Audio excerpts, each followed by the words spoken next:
They marched into the forest as Rome's finest, but within 3 days, 15,000 soldiers vanished. No bodies were ever found, only silence and betrayal. In the year 9 AD, the Roman Empire stood at the peak of its power, stretching from the deserts of Africa to the cold rivers of northern Europe.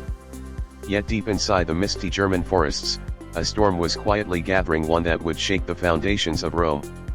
The governor of the region, Publius Quinctilius Varus, marched confidently with 3 full legions, nearly 15,000 elite soldiers. Rome believed this land was peaceful, and Varus trusted one man above all, Arminius, a German-born officer raised by Rome, trained by Rome, and sworn loyal to Rome, or so Varus thought.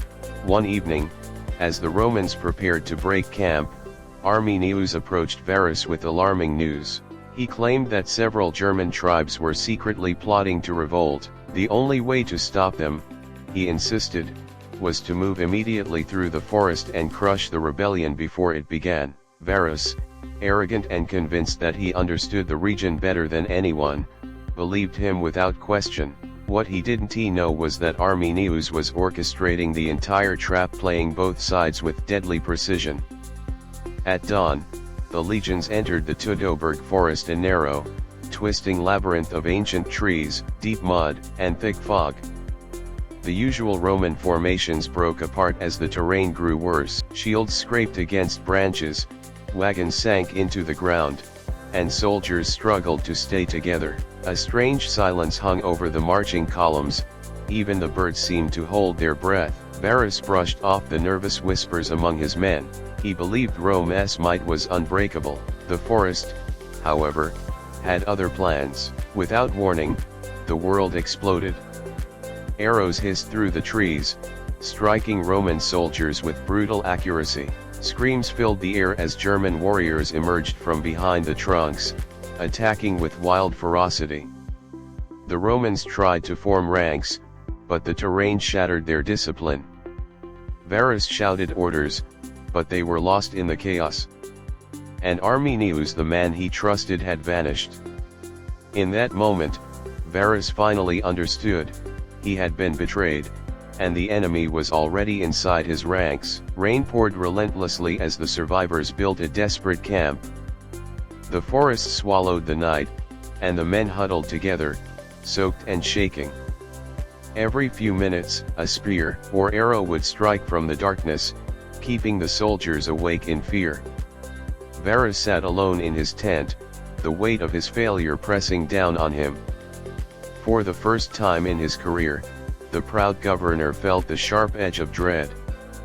He had walked his men into a death trap, and he didn't know how to escape. On the second day, Arminius reappeared only to mislead the Romans again, guiding them deeper into marshlands and cliffs where their formations collapsed even further. Exhausted soldiers slipped in the mud, shields grew heavier with water, and morale shattered. Meanwhile, German warriors struck relentlessly hit-and-run attacks that bled the Romans dry. The empire's proud legions were being hunted like animals. Varus rode among the wounded ranks, shouting that Rome never surrenders, but even he could see the fear in the eyes of his men. By the third day, the legions were barely alive. They reached a small hill and attempted a final defensive formation. Rain hammered their armor, turning the ground into a swamp. Then, from the forests below, thousands of German warriors surged forward in a thunderous charge. The Romans fought with what little strength they had left, but exhaustion, hunger, and terror broke their lines. Shields dropped, formations crumbled, and the once mighty Roman legions collapsed under the fury of the tribes. Realizing that defeat was inevitable, Varus made one final decision. With tears and rage in his eyes, he whispered to his officers that Rome must never see him captured. Following an ancient Roman code of honor, he fell upon his own sword. His officers did the same. Around them, the last pockets of Roman resistance were crushed. The forest echoed not with orders or marching drums but with silence, broken only by the triumphant cries of the Germans. By evening, all 3 Roman legions were gone, wiped out to the last man. Their eagles, the sacred symbols of Roman military pride, were taken as trophies. Bodies disappeared into the mud, the rain, and the trees. When word reached Rome, Emperor Augustus slammed his hands against the palace walls and cried out in despair, "Varus, give me back my legions." But the legions were gone forever, swallowed by the forest of betrayal, a defeat so shocking that Rome would never forget it. One evening, as the Romans prepared to break camp, Arminius approached Varus with alarming news. He claimed that several German tribes were secretly plotting to revolt. The only way to stop them, he insisted, was to move immediately through the forest and crush the rebellion before it began. Varus, arrogant and convinced that he understood the region better than anyone, believed him without question. What he didn't know was that Arminius was orchestrating the entire trap, playing both sides with deadly precision. At dawn, the legions entered the Teutoburg forest, a narrow, twisting labyrinth of ancient trees, deep mud, and thick fog. The usual Roman formations broke apart as the terrain grew worse.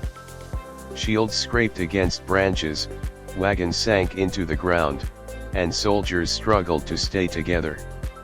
A strange silence hung over the marching columns, even the birds seemed to hold their breath. Varus brushed off the nervous whispers among his men. He believed Rome's might was unbreakable. The forest, however, had other plans. Without warning, the world exploded.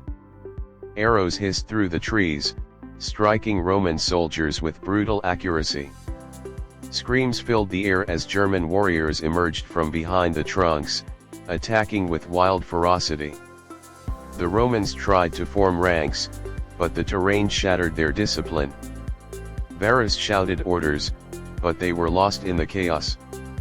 And Arminius, the man he trusted, had vanished. In that moment, Varus finally understood, he had been betrayed, and the enemy was already inside his ranks. Subscribe us for more videos. Thanks for watching.